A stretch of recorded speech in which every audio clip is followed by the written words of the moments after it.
2020 ला एक बिचारा भूत रात्रीच्या वेळेस गार्डन मध्ये एक्सरसाइज मशीनवर एक्सरसाइज करत असतो. हा व्हिडिओ खूप डेंजर आहे. जर तुम्ही बघताय तर तुम्ही तुमच्या रिस्क वरती बघा.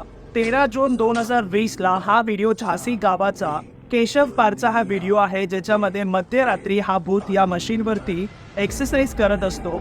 तिथे असलेल्या एका माणसाची नजर या मशीनवर गेल्यावरती तो पण शॉक होतो आणि तो लगेच पोलिसांना फोन करून त्यांना बोलवतो. पोलीस आल्यानंतर तेही शॉक होतात. ते पण त्या मशीनला बघत राहतात. त्यांनाच समजत नसतं की काय चालू आहे. तिथे असलेल्या लोकांचं म्हणणं हे आहे की ते भूत आहे जे मशीन चालवतंय, पण यावर पोलिसांनी काही वेगळंच सांगितलंय. हा व्हिडिओ मी तुम्हाला दाखवतोय. हा व्हिडिओ बघा आणि कमेंट सेक्शन मध्ये सांगा तुम्हाला काय वाटतं याबद्दल. हा व्हिडिओ बघा.